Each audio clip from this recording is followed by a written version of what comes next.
Bon, nouvelle journée, direction les gorges de Taroko. Il fait gris, mais il pleut pas. Donc il y a 20 minutes de route, c'est possible de le faire en bus. Il y a la gare qui est juste là, tu vois. Et tu vas à la gare, t'achètes un ticket de bus pour la journée, ça coûte à peu près 250 $. Visiblement, c'est hyper bien desservi en bus, donc voilà. Mais nous, on a choisi. Le bus, il fait faire petites étapes dans voilà, les gorges. c'est ça. En fait, le bus, il s'arrête à tous les endroits touristiques des gorges. Donc du coup, tu peux vraiment faire en bus. Je pense quand même le meilleur moyen, c'est le scoot. Donc il est où? Il est là. Donc du coup nous on a reloué un scoot. Bah écoutez, je vous donne vraiment le nom de l'agence qui est juste là, ça s'appelle ASAP. La première fois qu'on passe par une agence. Hein. C'est une vraie agence, c'est pas un peu comme au Vietnam où c'est des gens qui louent leur scoot. Là c'est une vraie agence, tu peux louer des voitures et tout. Et c'est la première agence qu'on fait dans le sens, c'est la première qu'on est rentré dedans quoi. On n'en a pas fait d'autres, on n'a pas négocié de prix, rien du tout. Mais ça nous a paru tellement bien qu'écoute, on est passé par eux, le mec parle super bien anglais. Normalement c'est 400 $ la journée, sauf que comme on le rend ce soir et pas demain matin, ils nous le font à 300 $. Donc on est à moins de 10 € pour, là il est 11 h à peu près. Donc de 11 h à 20 h on est à 300 $. Donc je trouve que c'est vraiment pas cher. Le scooter il est tout neuf, ils font le tour avec toi, ils t'expliquent tout. Ils te donnent les papiers. Ils nous ont filé des protections de pluie gratuitement. Bah écoutez, franchement, je pense que ça a l'air d'être vraiment pas mal. Bon, c'est pas ce que donnent les autres agences vu qu'on n'y a pas été, mais écoute, voilà. ASAP, si jamais tu veux y aller, nous on trouve ça vraiment pas mal. Bah on est parti. Il y a 20 minutes de route à peu près normalement jusqu'à l'entrée des gorges et voilà. Bon, juste rapidement 2-3 infos qu'on a oublié de vous dire. Là on a dépassé un peu les gorges pour aller voir une plage, je vais vous montrer après, la vue est juste magnifique. On l'a déjà dit mais je le reprécise quand même, permis international, permis moto, ils vérifient vraiment ça. Donc si tu ne les as pas, normalement ils te loueront pas. Après tu peux sûrement trouver des loueurs un peu moins regardants. Donc c'est tout con, hein. Les scouts fonctionnent comme chez nous, mais c'est juste la trappe à essence qui est ici. La première fois on a cherché pas mal de temps avant de trouver. En fait il suffit souvent de tourner soit tout à gauche soit tout à droite la clé et voilà ça s'ouvre. Comme ça t'évitera d'avoir l'air con à la station service. Et voilà ce qu'on s'est arrêté voir. La vue de ouf sur les montagnes avec la mer, c'est trop beau. Au bord de la route, ouais. Mais bon, c'est vraiment joli quoi. Petit bateau de pêche. Ouais, il est seul tout le mec. Alors, deuxième arrêt. On est toujours pas dans les gorges, on est vraiment à l'entrée là. On va au headquarter des gorges de Taroko. Tu peux choper des plans, tu peux savoir s'il y a des endroits qui sont fermés. C'est par exemple si tu y vas pendant la période des typhons et qu'il y a eu un typhon peu de temps avant que tu veuilles y aller, bah il est possible qu'il y ait plein de choses de fermées. À savoir qu'ils ont un site aussi qui est en anglais qui est très bien fait. C'est pas obligatoire de venir ici parce qu'après avoir vu le long de la route tout est un peu plus ou moins indiqué, les débuts des trails, des trucs et tout. Mais bon, ça peut être pas mal d'avoir une carte. Du coup on va aller voir. Alors voilà, on est dans le Visitor Center. Donc à l'entrée t'as les cartes, t'en as en anglais et t'as même un QR code pour pouvoir le télécharger en PDF sur ton téléphone, tu vois. Donc c'est vraiment plutôt bien foutu. Donc tu peux demander plein de renseignements. Et voilà à quoi ça ressemble. Donc nous on est là. Et en fait après c'est... Bah, tu t'enfonces dans les gorges tout simplement et donc tu vois ils mettent chaque endroit où tu peux t'arrêter. Donc il y en a une bonne dizaine mais malheureusement je sais déjà qu'il y en a qui sont fermés qui sont pourtant intéressants, voilà comme lui là, le 11, le tunnel of Nine Turn, je sais qu'il normalement c'est fermé ça. Et il y a des sources d'eau chaude aussi qui sont un petit peu plus loin, je sais pas, qui doivent être par là et qui sont pareils, qui sont fermés parce qu'il y a un touriste qui est mort il y a quelques temps. Ouais. Et voilà, donc en gros, alors soit tu vas tout au bout et après tu reviens et tu t'arrêtes à chaque fois, soit peu importe le sens quoi, soit tu fais le trajet, tu t'arrêtes, enfin tu choisis quoi. Et en gros, comme tu peux le voir, c'est des trails à chaque fois, donc c'est des trucs qui vont durer entre 20 minutes et une demi-heure de marche. Il y en a un qui dure 4 heures quand même, donc celui-là on le fera pas. C'est le Shankandang Trail, donc lui il peut durer 4 heures. La plupart durent une demi-heure à peu près, une demi-heure, une heure, et voilà. La distance et le dénivelé aussi à chaque fois. Ah ouais, bah tu vois c'est bien, c'est vraiment bien foutu quoi. Et de l'autre côté de la map, t'as tous les trails qu'il y a écrit le temps que ça dure. Donc là par exemple 20 minutes one way, donc ça veut dire que ça demande 40 minutes aller-retour. Ouais, la difficulté, ce que tu vas voir, voilà, ouais. Et les particularités. Ouais, donc là par exemple le premier il y a écrit que tu peux croiser des serpents venimeux et des guêpes, voilà. Décidément, il y en a beaucoup ici, hein. Ouais. Et il y a écrit donc après pareil le type de trail que c'est, donc scénic, en gros tu vas longer les gorges alors que hiking c'est plus dans la forêt. Allez, c'est parti. Donc nous là on a fait le choix d'aller jusqu'au bout et ensuite on reviendra au fur et à mesure et on s'arrêtera. Et à savoir que l'entrée dans les gorges est gratuite, tout est gratuit. Ça c'est bien. Le parking, tout est gratuit. Et très régulièrement il y a des toilettes, des petits restos. Le tunnel qui traverse les montagnes est vraiment aménagé béton quoi. Il y a un petit temple là-haut là.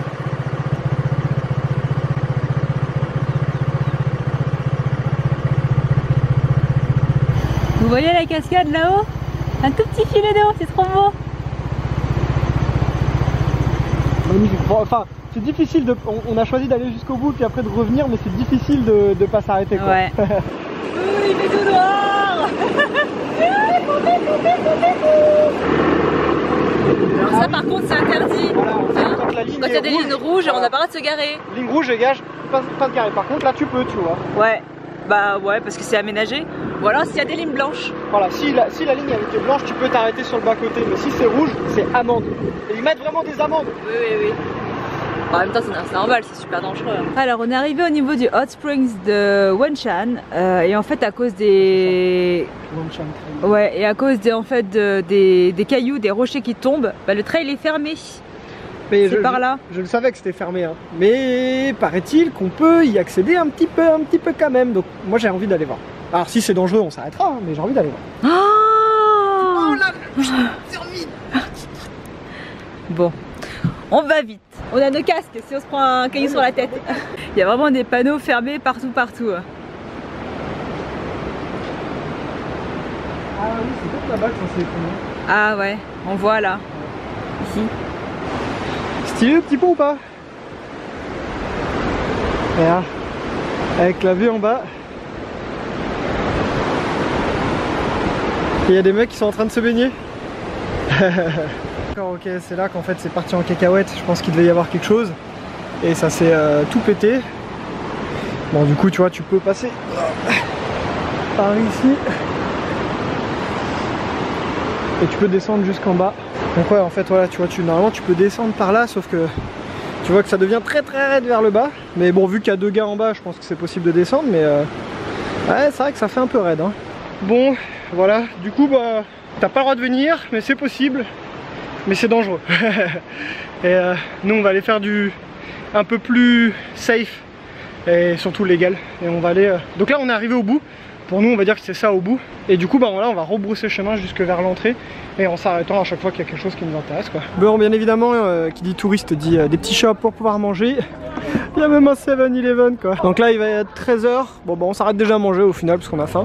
Et après on commencera vraiment la visite. Bon voilà, on est parti. Donc l'Uché Trail, tu as une information à chaque fois au début. Donc il fait 2 km, ils disent 1 heure. 1 heure ça me paraît énorme pour faire 2 km quand même. C'est pas une boucle, hein. Faut faire l'aller et le retour. C'est ouf parce que tout de suite t'es en pleine jungle quoi. Il n'y a plus de montagne, il n'y a plus rien, c'est la jungle. La végétation. Et c'est tout. Oh les petits ponts, les petites cascades. L'eau elle est transparente, c'est ouf. On pourra faire un ultra ici aussi là. Après le problème c'est que les sentiers font que 2 km alors bon. Ça fait un peu court. Hein. Tu fais un ultra de tout Taroko, tu vois. Ouais, l'ultra de Taroko. Oh le tunnel. Il fait 30 mètres de long. Ah oui, ok, on voit rien du tout. Attends, il faut de la lumière. Ah oui, c'est vraiment... Fais gaffe, il y a des trous et tout. Oh merde. Putain, c'est poussiéreux en fait, non? Ouais, un peu. C'est bon, voilà, sorti. What? C'est trop stylé. Ouais, c'est bien qu'il fasse sec aujourd'hui. On a de la chance sur la météo, il fait pas si beau que ça, mais il fait pas trop moche non plus, donc on a de la chance. Hein. Dans le panneau, Rockfall. Bon voilà, c'était un petit trail pour s'échauffer. Et par contre ça se termine sur la route. La fin de la boucle finit sur la route. Bon ça c'est pas... Ah tu vois, bah on voit, on est passé là-haut là. Ici là. Ah ouais. Et ouais, la fin du chemin se fait sur la route. Bon ça c'est pas foufou ça quand même, hein. On va pas se mentir. Oui mais bon, comment te dire que on est à 100 ou 200 mètres de l'arrivée, alors que sinon il faut refaire plus d'1 kilomètre. Donc et sinon après il y avait un autre chemin qui partait vers la droite mais on l'a pas vu et normalement qui continue un petit peu. Mais bon voilà, on a fait le principal de ce petit trail je pense.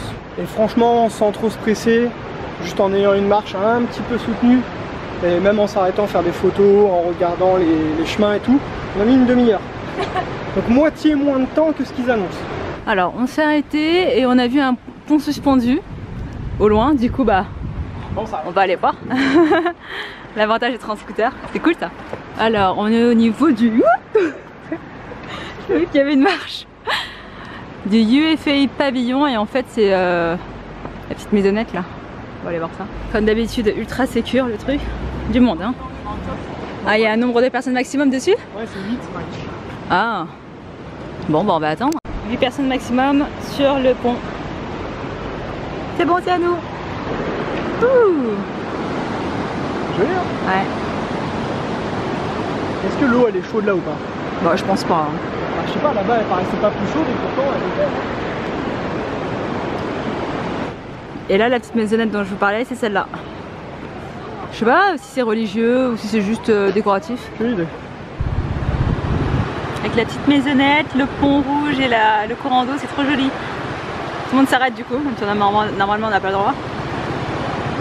Et on fait des photos. Bon, on est bien passé devant le tunnel of Nine Turn et effectivement il y avait écrit que c'était fermé et tout, donc on s'est pas du tout arrêté. Et là on est à un endroit qui s'appelle le Taroko Gorge. Comme tu peux le voir là ici, c'est vraiment dans la brume au possible. Mais là-haut, regarde, tu vois, ça se dégage un petit peu. Franchement on a de la chance, la météo est là. Et voilà ce que c'est que le Taroko Gorge. C'est rigolo parce que là, on se posait la question il y a 2 secondes. Ouais. Et en fait du coup ça veut dire que tout ça là c'était plein jusqu'en haut. La rivière avant elle était en haut. Et au fur et à mesure ça a creusé et ça a fait les gorges comme ça. Ça a pris 200 millions d'années. Putain mais c'est un truc, franchement c'est ouf. J'avoue que c'est vraiment ouf de voir ça quoi. Et c'est comme ça qu'en fait le marbre il est ressorti en fait. C'est-à-dire bah, avant c'était vraiment au fond.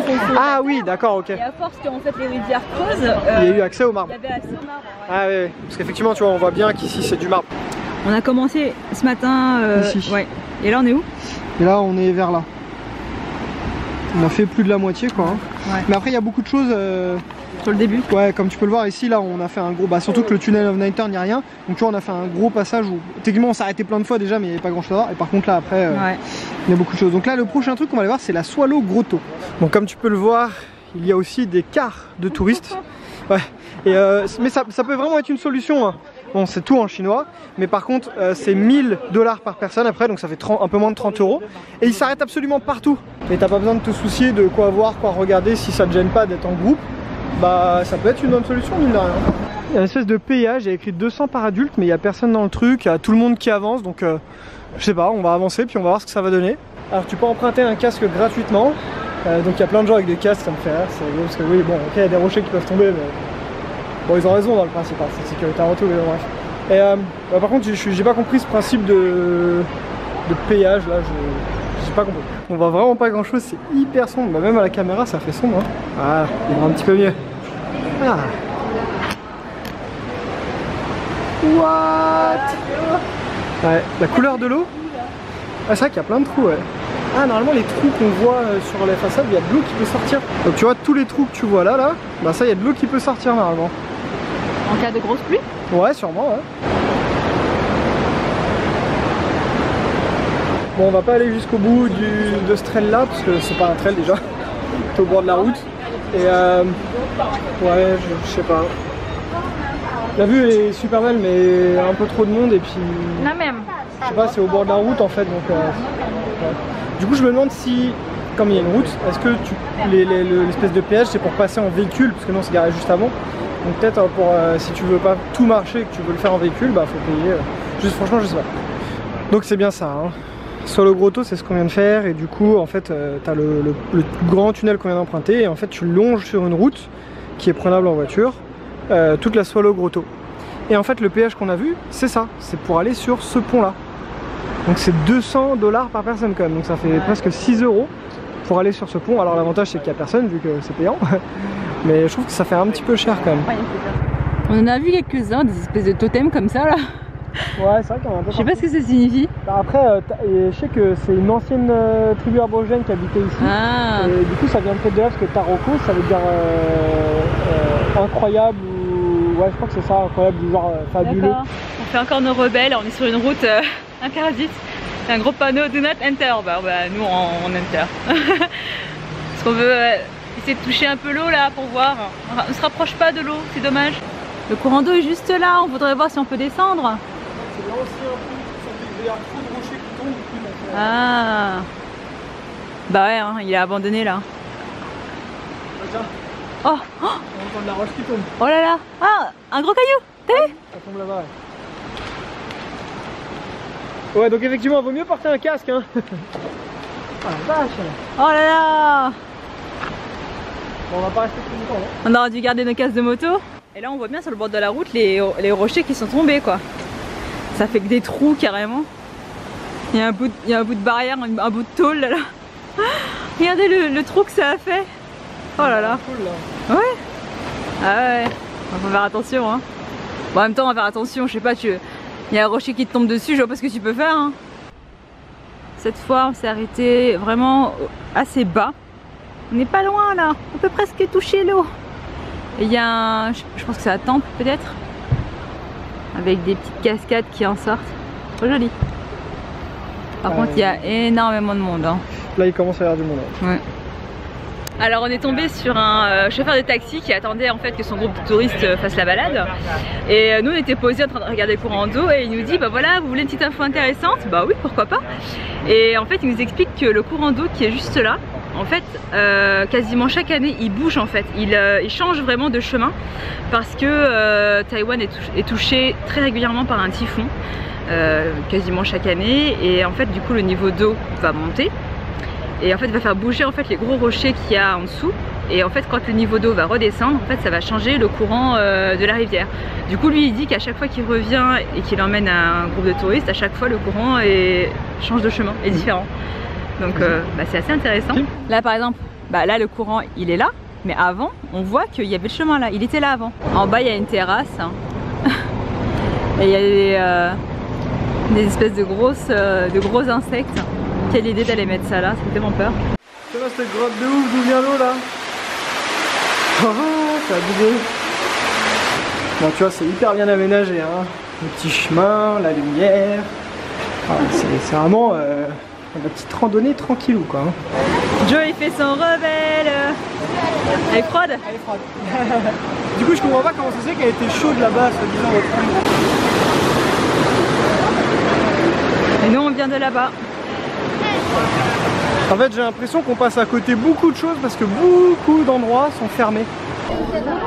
Bon là cet endroit en termes de touristes, on est sur quelque chose de lourd hein.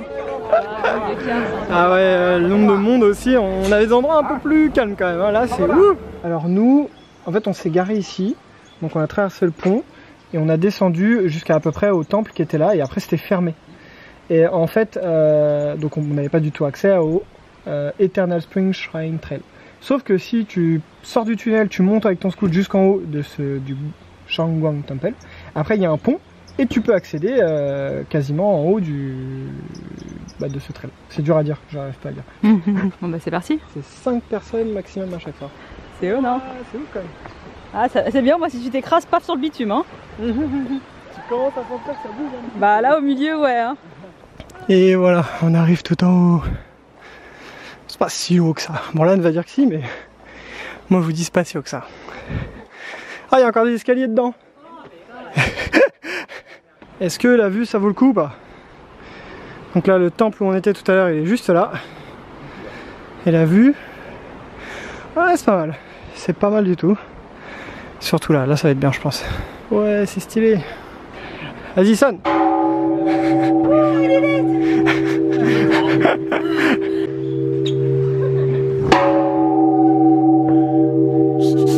On a fait le gong. Alors ici on est au départ de 2 trails. Donc, tu vois ils sont écrits là, le Shakandang Trail qui lui dure je crois quasiment 5 heures aller-retour. Enfin voilà c'est ça. Donc qui est là et qui longe, donc qui va hyper loin. Et ensuite tu as le deuxième qui est le Xiaoxinliu qui est celui-ci, qui du coup est beaucoup plus court parce qu'il dure 15 minutes.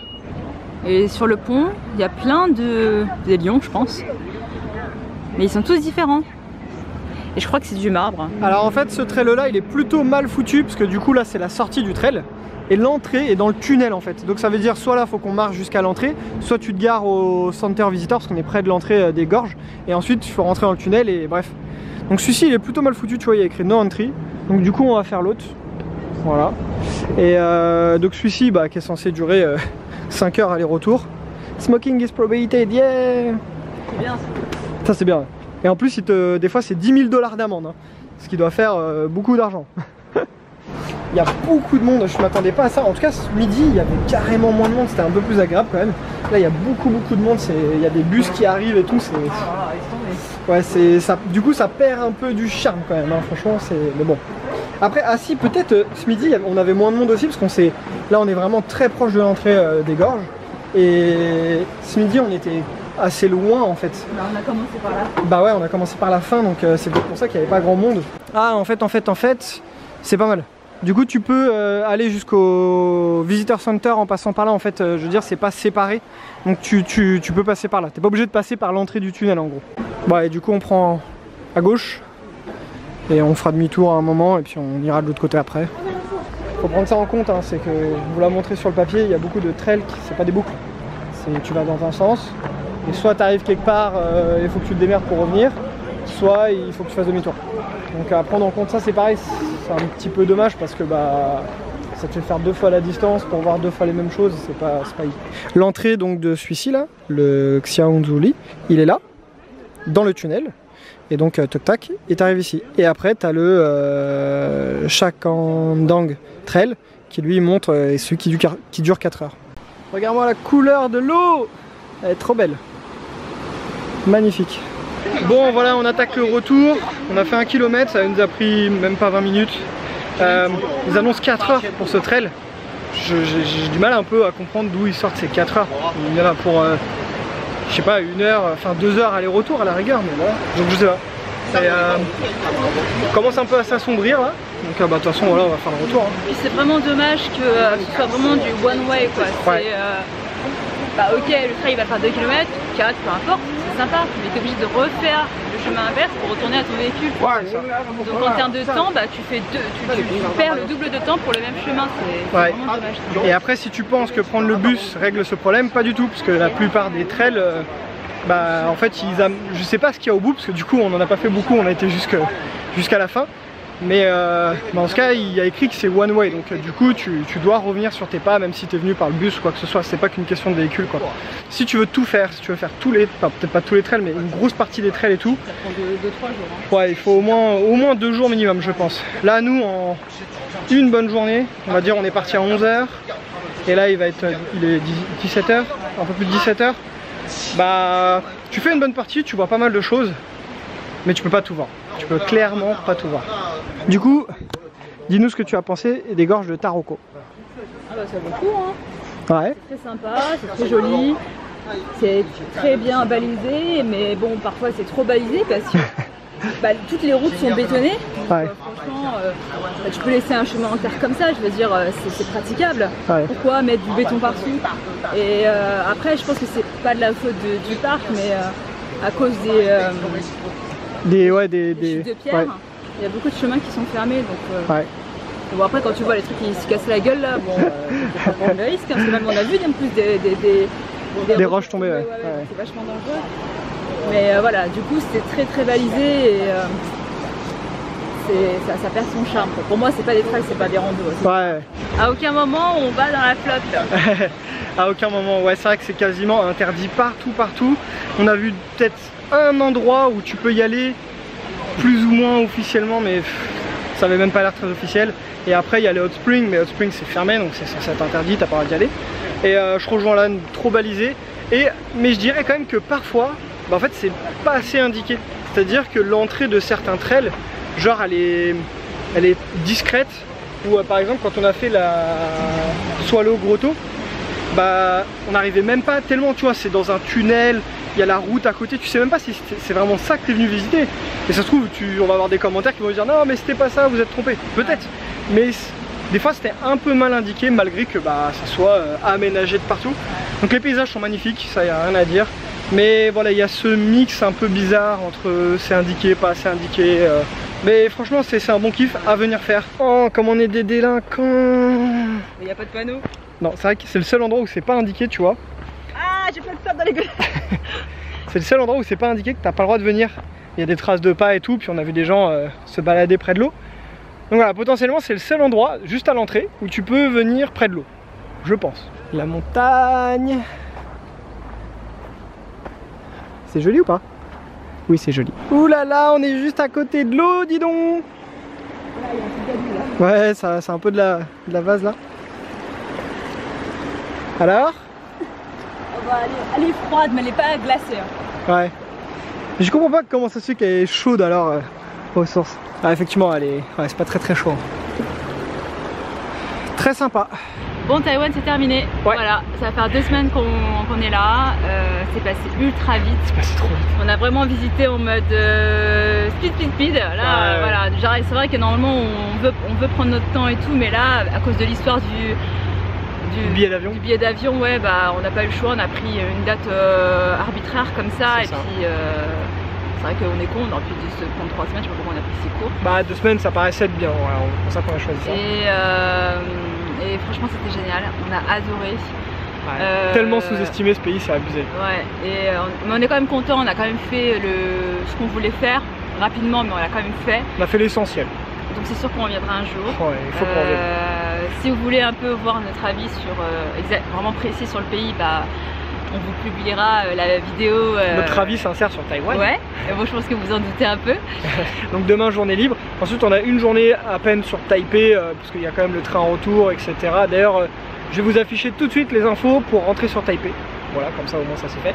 Et donc on va arriver assez tard sur Taipei et tout, donc on va pas faire grand chose. Et ensuite on prend l'avion sur la nouvelle destination, qui est le Japon. Voilà. On le dit. Japon, on va faire Osaka et Kyoto. Voilà, ça c'est déjà tout réservé, ça nous a coûté une blinde de ouf. Le Japon, c'est horrible. Bah, en même mais temps, on avait envie. Ouais, mais en même temps, c'est le printemps là. Ouais, en plus on y va. Alors on réserve au dernier moment et en plus on y va pendant les sakura. Donc autant te dire que on s'est un peu fait matraquer au niveau des prix.